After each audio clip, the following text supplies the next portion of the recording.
Hello बच्चों, welcome to my class. तो आज हम लोग बात करने जा रहे हैं बहुत इंपॉर्टेंट टॉपिक के बारे में, जो है आपका बायो जियो केमिकल साइकिल। ये आपके बीएससी थर्ड सेमेस्टर में यूनिट 1 का एक टॉपिक है जो बहुत इंपॉर्टेंट है। और हाँ, ये थोड़ा सा बड़ा भी है। यहाँ पे हम लोग सिर्फ बायो जियो केमिकल साइकिल क्या होती है ही नहीं देखेंगे, लेकिन हम लोग डिफरेंट साइकिल्स के बारे में भी स्टडी करेंगे। जैसे कि आपके जो आपका कार्बन हो गया, नाइट्रोजन हो गया, सल्फ़र हो गया, वाटर साइकिल हो गया, ये सारी साइकिल्स के बारे में भी यहाँ पे अच्छे से डिस्कस करेंगे इन डिटेल। ठीक है, क्योंकि यहाँ पे ऐसा आता है जब क्वेश्चंस आपके पूछे जाते हैं तो या तो फिर वो आपका नाइट्रोजन साइकिल पूछ लेता है, आपका कार्बन साइकिल पूछ लेता है, या ऑक्सीजन पूछ लेता है, या आपका वाटर साइकिल पूछ लेता है। तो वो कुछ भी पूछ सकता है एग्ज़ाम में। ठीक है, तो आपका क्या होता है, आप एग्जामिनर्स आपका कोई भी क्वेश्चन ऐसे डाल सकते हैं, तो इसलिए हमें सारी चीज़ों को अच्छे से प्रिपेयर करना है। तो चलिए, सबसे पहले तो हम लोगों को ये पता होना चाहिए कि बायो जियो केमिकल साइकिल बेसिकली होती क्या है, इसकी डेफिनेशन क्या है। तो सबसे पहले इसकी डेफिनेशन देखो बच्चों। Biogeochemical cycle mainly refers to the movement of nutrient and other elements between the biotic and abiotic factor. ये है इसकी डेफिनेशन। इसका मतलब क्या है, बायो जियो केमिकल साइकिल एक ऐसी साइकिल होती है जिसमें क्या होता है, न्यूट्रिएंट्स का मूवमेंट होता है एक एलिमेंट से दूसरे एलिमेंट्स में, यानी कि या इसका कहने का मतलब है कि बायोटिक से एबायोटिक जो दो फैक्टर्स प्रेजेंट होते हैं, फैक्टर्स आपको पता है ना कि लिविंग बायोटिक और नॉन लिविंग एबायोटिक, यानी कि उसके बीच में जो न्यूट्रिएंट्स का आप कह सकते हो कि जो फ्लो होता है, ठीक है, ट्रांसफॉर्मेशन होता है, मूवमेंट होता है, ठीक है, उसी को हम लोग क्या बोलते हैं, बायोजियो केमिकल साइकिल बोलते हैं। ठीक है, तो इसमें दोनों चीज़ें इन्वॉल्व होती हैं, बायोटिक और एबायोटिक फैक्टर्स दोनों इन्वॉल्व होते हैं। ये एक तरह का आप कह सकते हो नेचुरल पाथवे होता है जिसके थ्रू जो एसेंशियल एलिमेंट्स होते हैं, लिविंग मैटर्स, वो क्या करते हैं, वो सर्कुलेट करते हैं। ठीक है, एक साइकिल में, साइकिल के फॉर्म में वो सर्कुलेट करते हैं, और उसी को हम लोग क्या बोलते हैं, बायोजियो केमिकल साइकिल।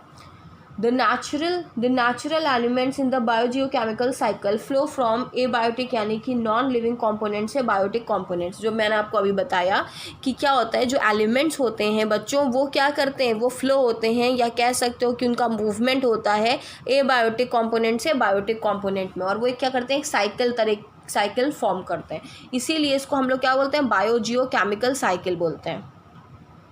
ठीक है, तो आई होप आपको ये चीज़ समझ में आ रही होगी।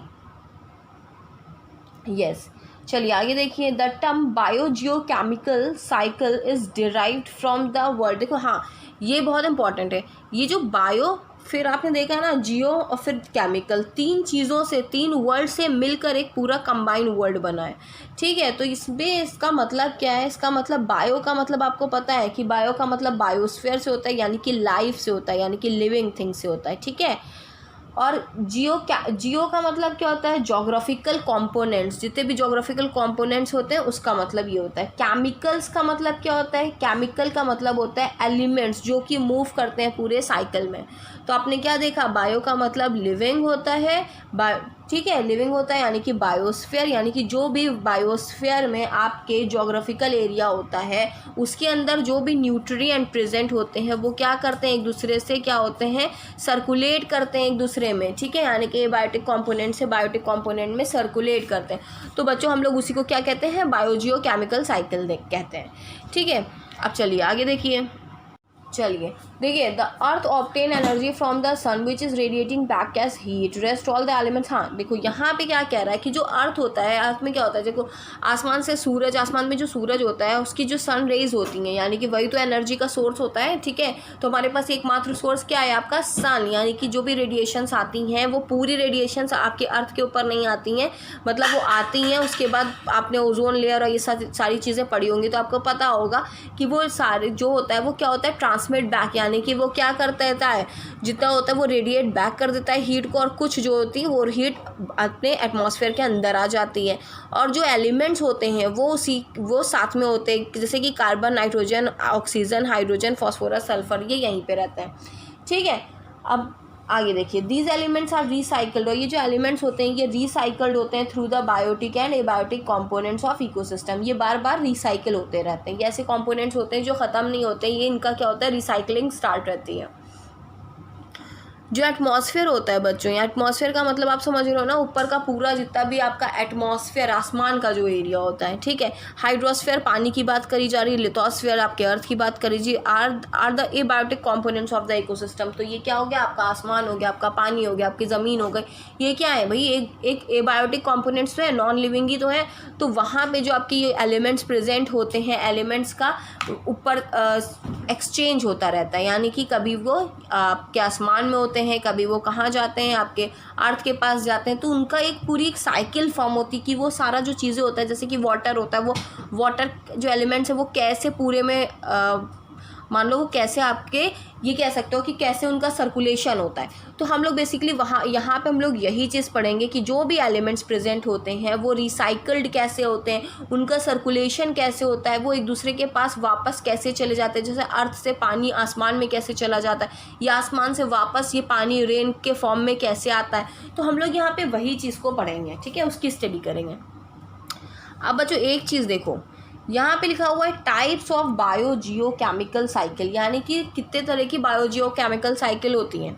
तो यहाँ पे बेसिकली दो तरह की होती हैं, ठीक है। एक होती है गैशियस साइकिल, यानी कि जो गैस के फॉर्म में साइकिल्स होती हैं, ठीक है। तो इसमें ऑब्वियस सी बात है कि इसमें हम लोग गैसेस के बारे में पढ़ेंगे, जो भी गैसेस होंगी। तो आपका क्या हो गया, कार्बन हो गया, ऑक्सीजन हो गया, नाइट्रोजन हो गया और वाटर साइकिल। तो ये गैसेस में हम लोग पढ़ेंगे। दूसरा होता है सेडिमेंट्री साइकिल। सेडिमेंट्री में सल्फर, आपका फॉस्फोरस और रॉक साइकिल के बारे में पढ़ेंगे। तो बच्चों आज हम लोग सबसे पहले क्या पढ़ने जा रहे हैं, हम लोग सबसे पहले पढ़ने जा रहे हैं बच्चों वाटर साइकिल। तो हम लोग वाटर साइकिल देखेंगे कि बायोजियोकेमिकल साइकिल में जो वाटर साइकिल होती है उसमें कैसे आपका जो ट्रांसफॉर्मेशन होता है, ठीक है, कोई चीज़ होती है, एलिमेंट्स कैसे एक दूसरे में मूव करते हैं, ठीक है, और उसका ट्रांसफॉर्मेशन कैसे होता है। तो ये सारी चीज़ें हम लोग यहाँ पे स्टडी करेंगे। तो आज की वीडियो में हम लोग सिर्फ और सिर्फ आपका वाटर साइकिल को पढ़ेंगे। रेस्ट जो हमारी वीडियो होगी उसमें हम लोग एक साइकिल या दो साइकिल को कवर अप करेंगे।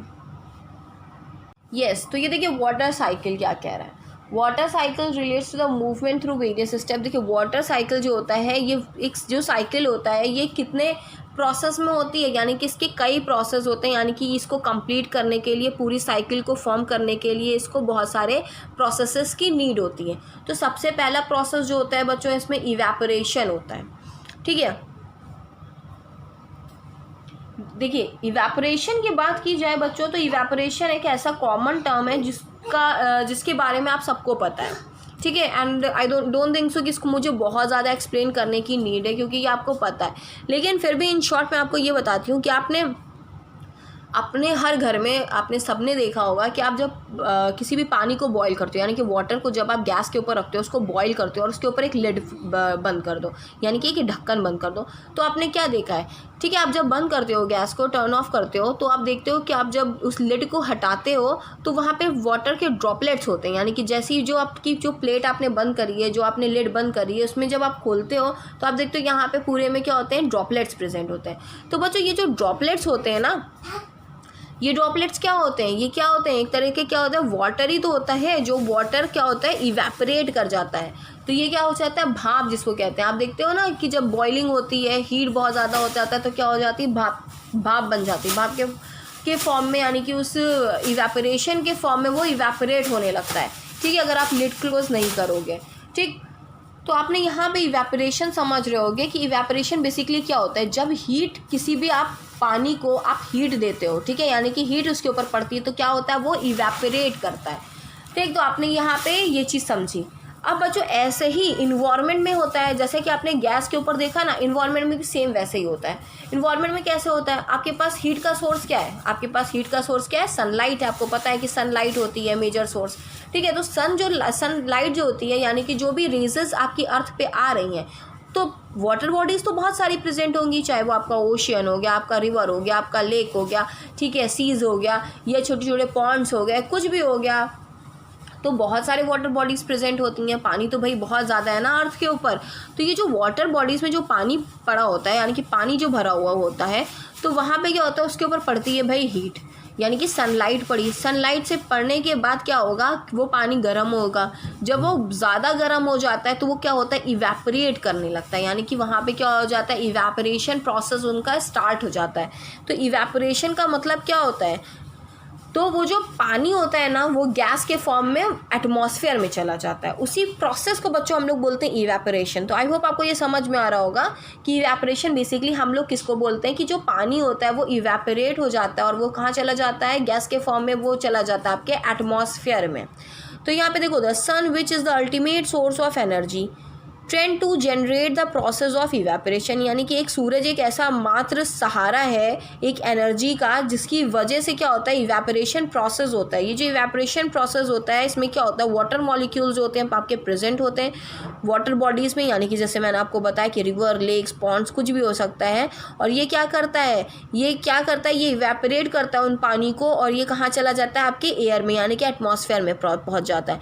This process allows a large number of water to be present in the atmosphere. और इस प्रोसेस की वजह से आपका जो भी पानी होता है जो ड्रॉपलेट्स के फॉर्म में ऊपर आसमान में चला जाता है, गैस के फॉर्म में चला जाता है, तो ये क्या होता है, वहाँ पे एक large amount of water form कर लेता है इन अ फॉर्म ऑफ ड्रॉपलेट्स।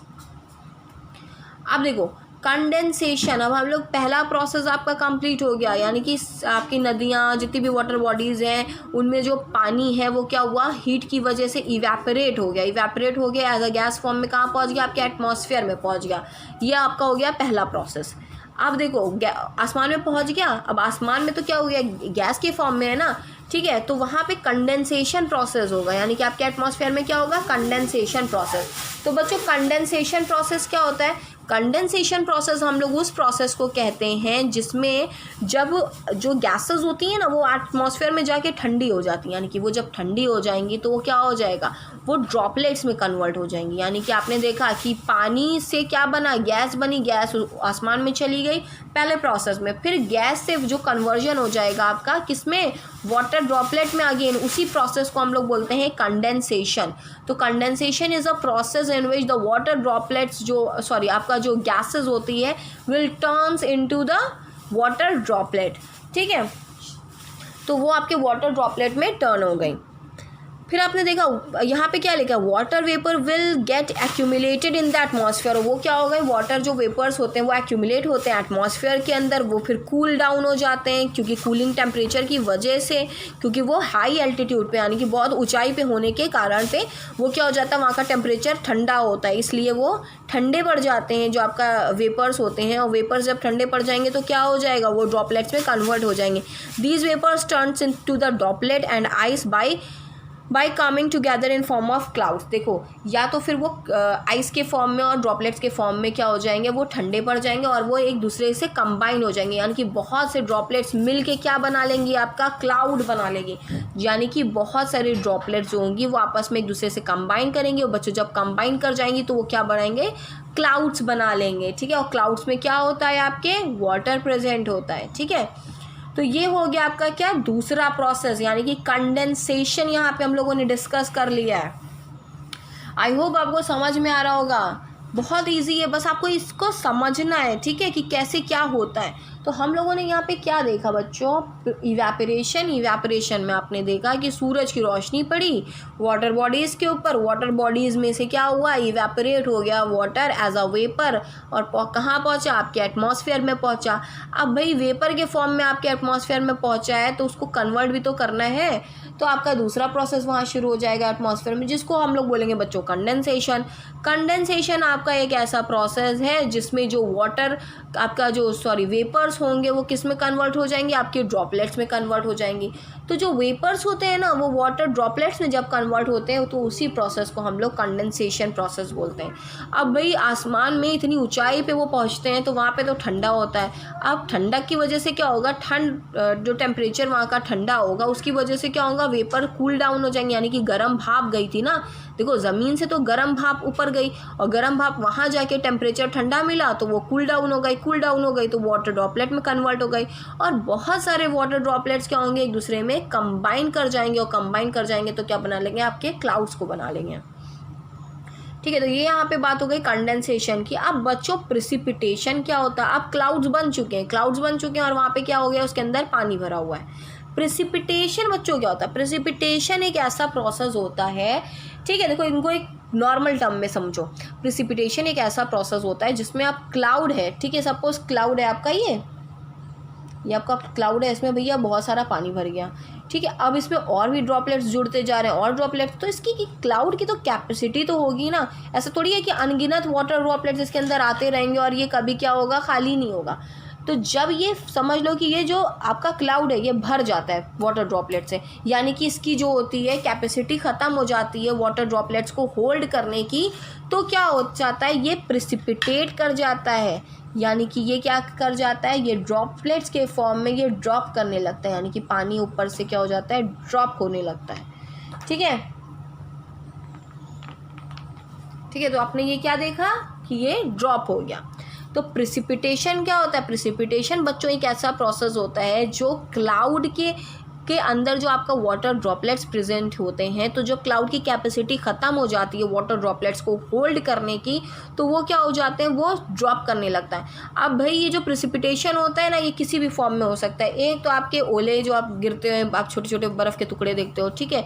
एक होता है स्नो। हम लोग यहाँ पे बात कर रहे हैं, देखो बच्चों यहाँ पे जो आपके ड्रॉपलेट्स के फॉर्म में गिर रहा है, तो यहाँ पे 3 चीज़ें गिर सकती हैं, यानी कि इसका जो रॉ प्रोडक्ट हो सकता है वो कुछ भी हो सकता है। जिसका प्रोडक्ट क्या होगा, इसका प्रोडक्ट होगा या तो फिर एज अ रेनफॉल, यानी कि ड्रॉपलेट्स के फॉर्म में आसमान से गिरने लगेंगे जब क्लाउड फुल हो जाते हैं, या तो फिर ये ओले बन के गिरेंगे, ओले आपने देखा ना बर्फ़ के टुकड़े जो होते हैं, और या तो फिर ये स्नो बन के ज़मीन पे आएगा। तो ये स्नो बन के तो कहाँ पे आता है भाई, जहाँ पे ठंडा टेम्परेचर बहुत ज़्यादा होता है, जैसे कि आप माउंटेन्स पे देखते हो, ठीक है। तो टुंड्रा रीजन्स देखते हो, तो वहाँ पे क्या होता है, वहाँ पे ठंडा एरिया होता है, तो वहाँ पे क्या होता है बच्चों, इवेपोरेशन होता है। इवेपोरेट होकर आसमान में जो पानी जाता है, तो जब वो गिर रहा होता है तो वो क्या हो जाता है, वो ठंडा पड़ जाता है, वो ड्रॉपलेट्स ही ठंडी हो जाती हैं, तो वो स्नो के फॉर्म में गिरने लगते हैं। तो ये वहाँ पे आपने देखा प्रेसिपिटेशन। तो बच्चों प्रेसिपिटेशन आई होप आपको समझ में आ रहा होगा। अब हम लोग इसके टर्म देख लेते हैं क्या लिखा हुआ है।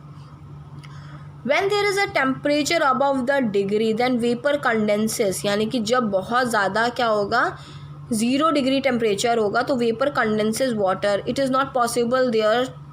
सो हाँ, कंडेंसेशन में एक चीज़ याद रखना है कि इम्प्योरिटीज़ और डस्ट के बिना वो क्या होंगे, कंडेंस नहीं हो पाएंगी। Hence the water then attach itself to the edge a particle, वो अटैच हो जाते हैं एक दूसरे में, ठीक है।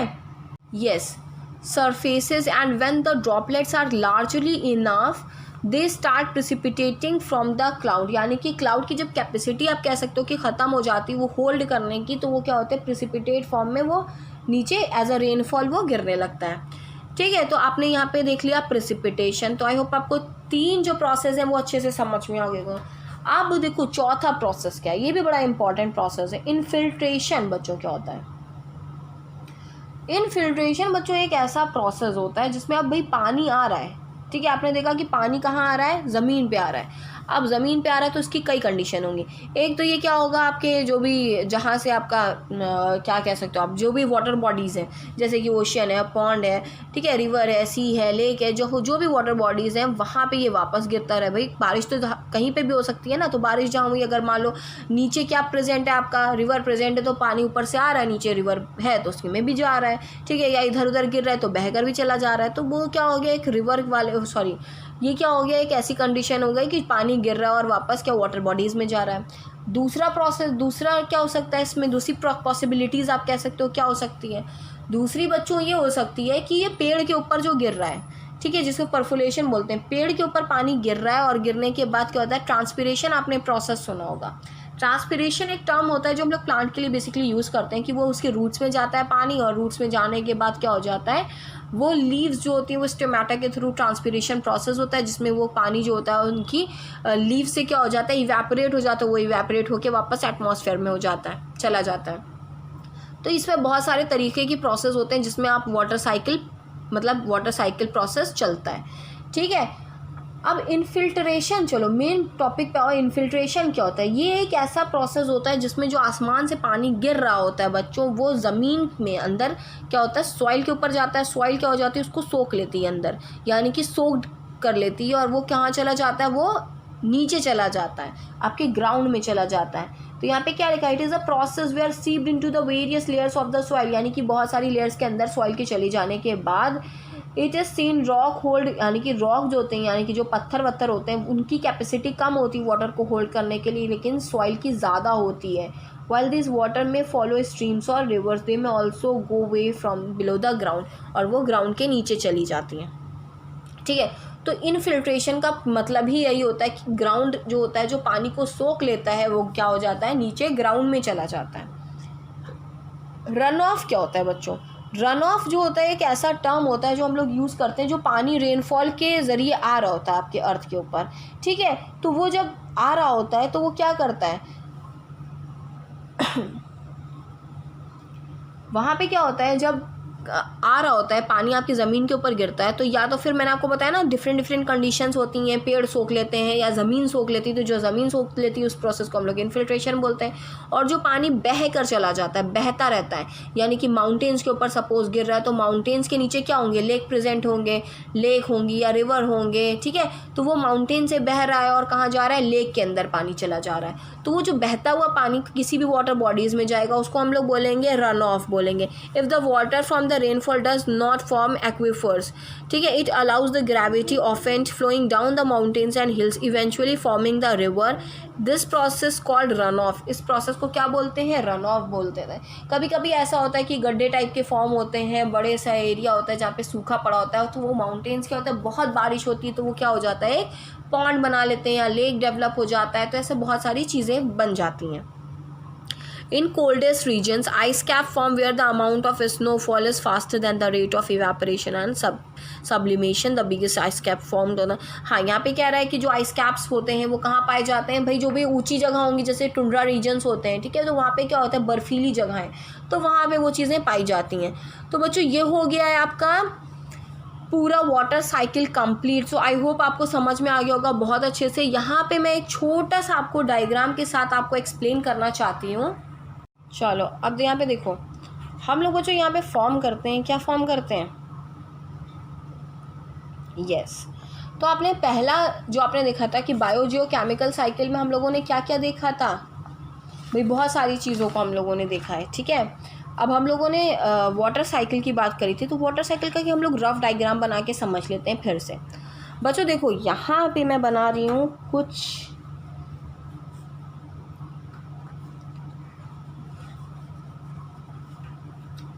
ये क्या है आपका, वाटर बॉडीज़ है, ठीक है। वाटर बॉडीज़ आपकी कुछ भी हो सकती हैं, रिवर, लेक, पॉन्ड, जैसा कि मैंने आपको बताया, ठीक है। अब यहाँ पे क्या होगा, यहाँ पे प्रेजेंट होगा बच्चों क्या, आपका सन, ठीक है। ये क्या होता है, ये सोर्स ऑफ एनर्जी होता है, ठीक है। यहाँ पे ये क्या जनरेट करता है, हीट जनरेट करेगा। अब इसकी हीट जो है ये यहाँ पे पड़ेगी, ये कहाँ पड़ी, आपके वाटर बॉडीज़ के ऊपर पड़ी, वाटर बॉडीज़ के ऊपर पड़ेगी, तो क्या हो जाएगा, यहाँ पे प्रोसेस शुरू हो जाएगा बच्चों, इवेपोरेशन। पहला प्रोसेस क्या था आपका, इवेपोरेशन प्रोसेस बच्चों यहाँ से स्टार्ट हो जाएगा, जो आपका पहला प्रोसेस है। तो यहाँ पे जो पानी होगा वो किस में कन्वर्ट हो जाएगा, वो बच्चों कन्वर्ट हो जाएगा आपका किस में, इवेपोरेशन में। इवेपोरेशन का मतलब क्या हो जाता है, जो वाटर होता है ये किस में कन्वर्ट होता है आपका, ये कन्वर्ट होता है आपका वेपर में, ठीक है, वेपर में। और ये वेपर कहाँ पहुँचते हैं, ये वेपर पहुँचते हैं आपके एटमॉस्फेयर में, एटमॉस्फेयर में आपके वेपर्स पहुँच गए। अब वेपर्स जो होंगे यहाँ पे, ये आपका पहला प्रोसेस कंप्लीट हो गया, जिसको हम लोग इवेपोरेशन बोलेंगे। अब प्रोसेस क्या शुरू होगा आसमान के ऊपर, आपका कंडेंसेशन प्रोसेस शुरू होगा। तो बच्चों ये जो पूरे ये सारी चीज़ें होंगी ना, ये क्या करेंगे, अब ये जो आपका वेपर होगा, वेपर भाई गरम गरम था और ये पहुंच गया आपके आसमान के ऊपर, तो वेपर जब कन्वर्ट, जब यहाँ का टेम्परेचर जो होगा ये ठंडा होगा, ठीक है। तो जो ये वेपर प्रेजेंट होगा बच्चों, ये चेंज हो जाएगा किस में, आपके वाटर ड्रॉपलेट्स में। तो ये किस में कन्वर्ट हो गया, आपके वाटर ड्रॉपलेट्स में कन्वर्ट हो गया बच्चों। वाटर ड्रॉपलेट्स में जब कन्वर्ट हो जाएगा तो इसी प्रोसेस को हम लोग क्या बोलेंगे, इस प्रोसेस को हम लोग बोलेंगे कंडेंसेशन, करेक्ट। इसको क्या बोलेंगे हम लोग, कंडेंसेशन। फिर बच्चों ये जो वाटर ड्रॉपलेट्स होते हैं ये क्या करेंगे, कंबाइन करेंगे टू फॉर्म क्लाउड, ठीक है। Water droplets combine to form clouds, ठीक है। तो ये बना लेंगे भाई बहुत सारे क्लाउड्स, ठीक है। यहाँ पे बन गया क्या, क्लाउड्स। और क्लाउड्स के अंदर बच्चों क्या प्रेजेंट होगा, फुल ऑफ वाटर ड्रॉपलेट्स। तो भाई ये पानी से एकदम भरा होगा, ठीक है। अब जब इसकी कैपेसिटी होल्ड करने की बिल्कुल ख़त्म हो जाएगी, ये समझ लो, यानी कि इसकी कैपेसिटी क्या हो गई, होल्ड करने की ख़त्म हो गई, तो क्या करेगा ये वाटर, ये ड्रॉप करना शुरू कर देगा, इट विल ड्रॉप, ठीक है। तो ये जो ड्रॉप करेगा ये 3 चीज़ों को ड्रॉप कर सकता है, या तो फिर ये स्नो को कर सकते हैं, या जो ओले होते हैं उनको कर सकता है, या तो फिर ये as a rain water drop करेगा, ठीक है। अब ये जो बारिश का पानी आ रहा है ऊपर से, ठीक है, अब यहाँ पे क्या होंगे, यहाँ पे देखना, यहाँ पे भैया होंगे बहुत सारे पेड़, ठीक है, ट्रीज़ होंगे, छोटे छोटे प्लांट्स होंगे, ठीक, सब कुछ होगा। और क्या प्रेजेंट होंगे, रॉक प्रेजेंट होंगे, ठीक। और क्या प्रेजेंट होगी बच्चों, ये होगी इसकी सॉइल प्रेजेंट होगी, ठीक है। तो ये सारी ये वाटर बॉडीज़ आपने देखा, ये क्या है, इसका सॉइल है, ये क्या है, रॉक है, ये क्या है, प्लांट्स हैं, ठीक। जब ये पानी प्लांट्स सॉइल में जाएगा और ये रूट्स इसको एब्जॉर्ब करेंगे तो ट्रांसपीरेशन प्रोसेस होगा, जिसमें जो इनकी लीव्स होंगी, लीव्स जो होंगी वो इवेपोरेट करेंगे तो वापस वो कहाँ चला जाएगा, एटमॉस्फेयर में। एक ये प्रोसेस भी हो सकता है, ठीक है। या दूसरा प्रोसेस क्या होगा, ये जो पानी आ रहा है बच्चों ये सॉइल में जाएगा, ये सॉइल दिख रही है, ये सॉइल में जाएगा और ये इसकी लेयर्स होती है ना, सॉइल की बहुत सारी लेयर्स होती है, तो ये धीरे धीरे धीरे धीरे धीरे धीरे डीपर लेयर में पहुंच जाएगा। तो ये जो प्रोसेस होता है ना, इसी को हम लोग क्या बोलते हैं, इसको बच्चों हम लोग बोलते हैं इनफिल्ट्रेशन प्रोसेस। क्या बोलते हैं, इनफिल्ट्रेशन प्रोसेस। अब यहाँ पे तो ये बात हो गई, ठीक है।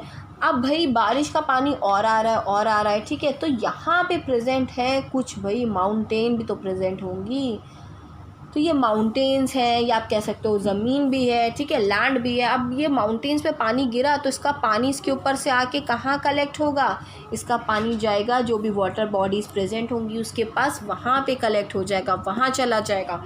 तो बच्चों जो ये प्रोसेस होता है ना, कि जो माउंटेन्स है या जो लैंड्स हैं, जो भी जहाँ पे बारिश बहुत ज़्यादा हो रही है तो वो इकट्ठा पानी जहाँ पे हो रहा है या वापस कह लो चला जा रहा है, उसको हम लोग बोलेंगे रन ऑफ, ठीक है। क्या बोलेंगे उसको हम लोग, रन ऑफ। तो इसके बेसिकली आपने क्या देखा, तो ये प्रोसेस जो होता है ये रन ऑफ प्रोसेस होता है, और ये प्रोसेस आपका क्या होता है बच्चों, ये होता है इनफिल्ट्रेशन। तो आपने यहाँ पे पहला क्या देखा था, वाटर बॉडी से इवेपोरेशन देखा, इवेपोरेशन से आपने कंडेंसेशन यहाँ पे देखा, कंडेंसेशन से भी आपने देखा कि क्लाउड्स में चेंज हो गया, प्रिसिपिटेट हो गया।